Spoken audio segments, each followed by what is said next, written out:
From Keene in the Shire, the Liberty Media capital of the world, this is Daryl W. Perry, host of FPP Radio News for Thursday, September 3rd, 2015. Silver is trading at $14.65 per ounce. Gold is valued at $1,125 per ounce. And according to BitcoinAverage.com, the average price of Bitcoin is $230.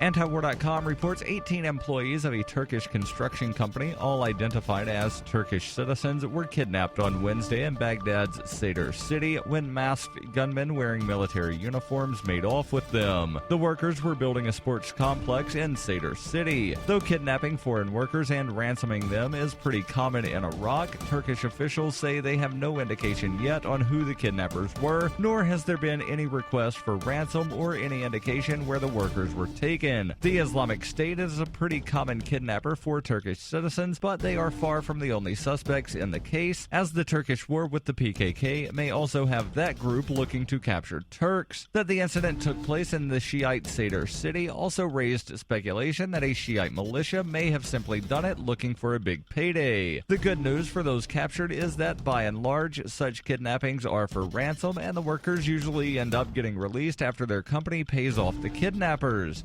Negotiating this sort of release can take a while, but Turkish companies have been working in Iraq so long they've gotten pretty experienced at doing so.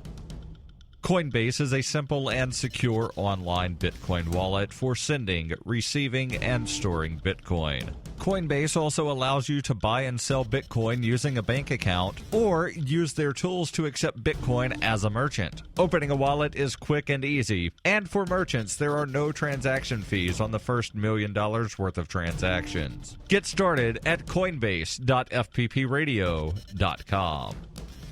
UPI reports 2 New Jersey women are facing charges for allegedly staging fights between 4 to 6-year-old children at a daycare in Cranford. Erica Kinney and Chanice White were accused of making references to the movie Fight Club when they allegedly incited children to fight each other on the playground at Lightbridge Academy in August. Investigators obtained a Snapchat video the employees allegedly took of the staged fights. Snapchat videos typically disappear and are erased from mobile phones automatically 10 seconds after viewing them, but one of the recipients made a recording of a video they received. Acting Union County Prosecutor Grace Park told WCBS 880 that most parents would be astonished to see the images of the children just fighting, throwing each other to the ground, and hitting each other. The charges stem from an alleged fight staged on August 13th, but investigators are trying to determine if the practice was ongoing. At a news conference, Daycare Vice President Jacqueline Falzarano avoided explaining how no one at the facility knew about the fights beforehand, saying the daycare seeks to focus on the point that all of the children are safe. That is their number one priority.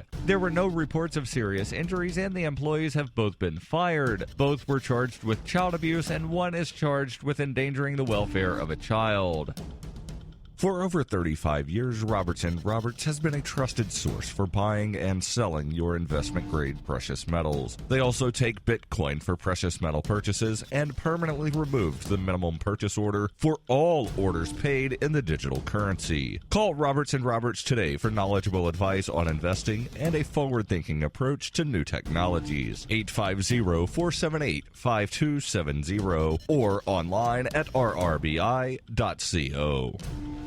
Reuters reports a California prison inmate who spent 26 years on death row for murder has died of natural causes, the 4th so far this year in a state that has not carried out an execution since 2006. State prison authorities said on Wednesday that Ronald Harold Seaton died last week in Marin General Hospital near San Francisco. He had been on death row at San Quentin Prison since 1989. Though the death penalty is technically legal in California, legal challenges to the state's lethal injection practice, along with political reticence to push the issue in a liberal state, have instead left condemned inmates in a limbo that in many cases has lasted for decades until their natural deaths. Since 1978, when the death penalty was reinstated in California, the state has executed only 13 people. 69, including Seaton, have died of natural causes while on death row, and 24 have committed suicide. Still awaiting execution are 747 others who are housed on death row at San Quentin in Marin County near San Francisco.